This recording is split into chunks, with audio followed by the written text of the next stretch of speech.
ഇന്ന് നമ്മളൊരു dum baby potato റെസിപ്പിയാണ് ഉണ്ടാക്കുന്നത്.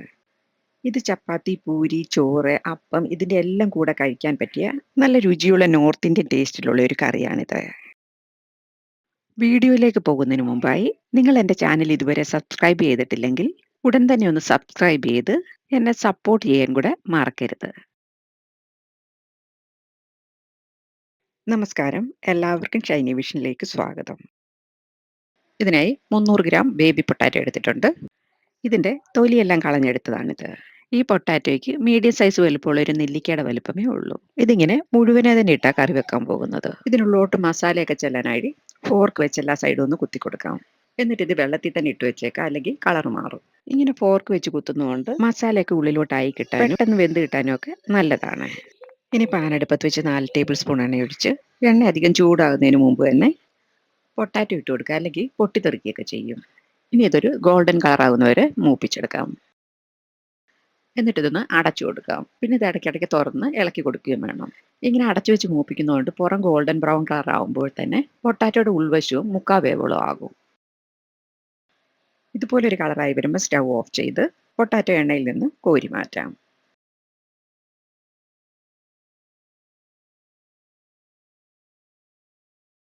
ഇനി പൊട്ടാറ്റോ വറുത്ത് കോരിയ ഈ ബാക്കി എണ്ണയിലോട്ട് തന്നെ 1/2 ടീസ്പൂൺ ചെറിയ ജീരകവും ചെറിയ 2 പീസ് പട്ടയും 2 ഏലക്ക ചെറുതായി ഒന്ന് പൊട്ടിച്ചൂടിട്ട് കൊടുക്കാം.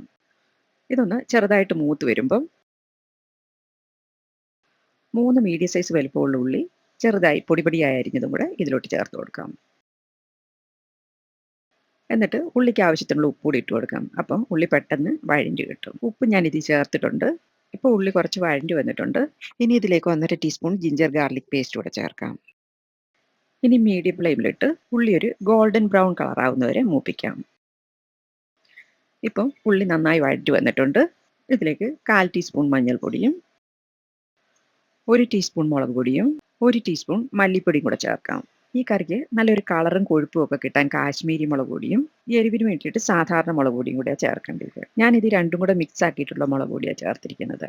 ഇനി ഇതിലേക്ക് അരക്കപ്പ് ചൂടുവെള്ളം കൂടെ ഒഴിച്ച് ഇതൊന്ന് തിളച്ച് വറ്റി വരുമ്പോഴേക്കും മസാല ഇതുപോലെ ഒരു തിക്ക് ഗ്രേവി ആയിട്ട് മാറും. പിന്നെ കുറച്ചു നേരം കൂടെ ഒന്ന് ഇളക്കി കൊടുക്കുക. അപ്പോഴേക്കും എണ്ണയൊക്കെ തെളിഞ്ഞു വരും. ഇപ്പം ചെറുതായിട്ട് എണ്ണയൊക്കെ തെളിഞ്ഞു വരുന്നുണ്ട്. ഇനി 2 മീഡിയം സൈസ് വലുപ്പമുള്ള തക്കാളി ഗ്രേറ്റ് ചെയ്തതോടെ ചേർക്കാം. ഇത് ഞാൻ ഗ്രേറ്റ് ചെയ്ത് എടുത്തിരിക്കുന്നത്. മിക്സിയുടെ ജാറിലിട്ടൊന്ന് അരച്ചെടുത്താലും മതി. ഇനി ഇതിലെ എണ്ണ തെളിയുന്നത് വരെ വഴറ്റിയെടുക്കാം. ലോ ടു മീഡിയം ഫ്ലെയിമിലിട്ട് വഴറ്റിയെടുക്കാം. ആ നേരം കൊണ്ട് ഇനി ഇതിലേക്ക് കുറച്ച് തൈര് കൂടെ ചേർക്കണം. അതിനായി 3 ടീസ്പൂൺ തൈര് എടുക്കാം. ഇതധികം പുളിയില്ലാത്ത കട്ട തൈര. ഇതിനുവേണ്ടി ഒത്തിരി പുളിയുള്ള തൈര് എടുക്കാതെ പുളി കുറഞ്ഞ തൈര് എടുക്കണം. പിന്നെ ഇത് കട്ടകളൊന്നുമില്ലാതെ നന്നായിട്ട് ഉടച്ച് മാറ്റി വെക്കാം. ലോ ടു മീഡിയം ഫ്ലെയിമിലിട്ട് തക്കാളി നന്നായിട്ട് വഴറ്റി എണ്ണ ഇതുപോലെ ഒന്ന് തെളിഞ്ഞു വരുമ്പോൾ സ്റ്റൗ ഓഫ് ചെയ്യാം. പിന്നെ ഈ മസാലയുടെ ചൂടൊക്കെ ആറിയതിന് ശേഷം വേണം ഉടച്ചു വെച്ചിരിക്കുന്ന ഈ തൈരൂടെ ചേർക്കാൻ.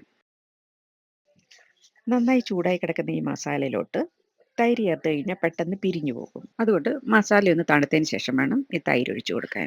പിന്നെ ഇതിൽ കുറച്ച് വെള്ളം കൂടെ ഒഴിച്ച് അതോടെ ഇത് ചേർത്ത് കൊടുക്കാം. പിന്നെ ഈ തൈര് മസാലയിലെല്ലാം നന്നായിട്ട് യോജിക്കുന്നവരെ 1 മിനിറ്റ് ഇളക്കി കൊടുത്തോണ്ടേ ഇരിക്കണം. പിന്നെ ലോ ടു മീഡിയം ഫ്ലെയിമിലാക്കി അടച്ചു വെക്കാം. ഇടയ്ക്കൊക്കെ തുറന്ന് ഇളക്കിയും കൊടുക്കണം.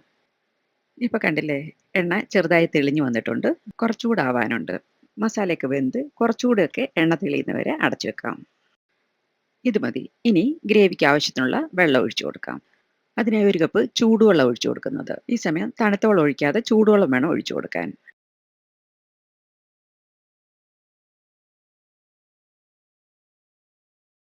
പിന്നെ ഈ മസാലയെല്ലാം നന്നായി തിളച്ചു വന്നതിന് ശേഷം വേണം ഫ്രൈ ചെയ്ത് വെച്ചിരിക്കുന്ന ബേബി പൊട്ടാറ്റോ ഇട്ട് കൊടുക്കാൻ.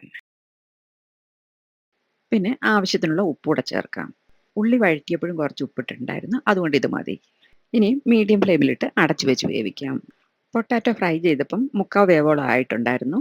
ഇനി ഈ മസാല കിടന്ന് പൊട്ടാറ്റോ നന്നായിട്ട് മയത്തി വേവുന്നവരെ വേവിച്ചെടുക്കാം. ഇപ്പം പൊട്ടാറ്റോ വെന്ത് എണ്ണയൊക്കെ തെളിഞ്ഞു വന്നിട്ടുണ്ട്. ഇനി ഇതിലേക്ക് 1/2 ടീസ്പൂൺ ചെറിയ ജീരകപ്പൊടിയും പിന്നെ 1/4 ടീസ്പൂൺ കസൂരി മേത്തി ഇതുപോലെ കൈകൊണ്ടൊന്ന് തിരുമ്മി ചേർക്കാം. കസൂരി മേത്തി തണുത്തിരിക്കുകയാണെന്നുണ്ട് ഒന്ന് ചൂടാക്കിയിട്ട് വേണം ഇതുപോലെ തിരുമ്മി ചേർക്കാൻ. വേണമെന്നുണ്ടെങ്കിൽ ഈ സമയം കുറച്ച് ഗരം മസാലപ്പൊടിയും കൂടെ ചേർക്കാം. അല്ലാതെ തന്നെ മസാലയുടെ നല്ല ടേസ്റ്റ് ഉണ്ട്. അതുകൊണ്ട് ഞാൻ ഇതിൽ ചേർക്കുന്നില്ല. ഇനി ഇതിന് മുകളിലൂടെ കുറച്ച് മല്ലിയിലയും കൂടെ വിതറാം. പിന്നെ ഇതെല്ലാം കൂടെ നന്നായിട്ടൊന്ന് മിക്സ് ചെയ്ത് ചെറിയൊരു തള വന്നു കഴിഞ്ഞാൽ ഉടൻ സ്റ്റൗ ഓഫ് ചെയ്യാം. ഇപ്പം നോർത്ത് ഇന്ത്യൻ ടേസ്റ്റിലുള്ള ദം ബേബി പൊട്ടാറ്റോ ഇവിടെ റെഡിയായി. ഇനി ഇത് സെർവ് ചെയ്യാം. ഇത് ചപ്പാത്തി, പൂരി, അപ്പം ഇങ്ങനെ ഏതിൻ്റെ കൂടെ വേണേലും കഴിക്കാൻ പറ്റുന്ന അടിപൊളി ടേസ്റ്റിലുള്ള ഒരു കറിയാണ്. നിങ്ങൾക്ക് എൻ്റെ ഈ വീഡിയോ ഇഷ്ടമായാൽ ലൈക്ക് ചെയ്യാനും ഷെയർ ചെയ്യാനും കമൻറ്റ് ചെയ്യാനും ഒന്നും മറന്നു പോകല്ലേ. Thank you.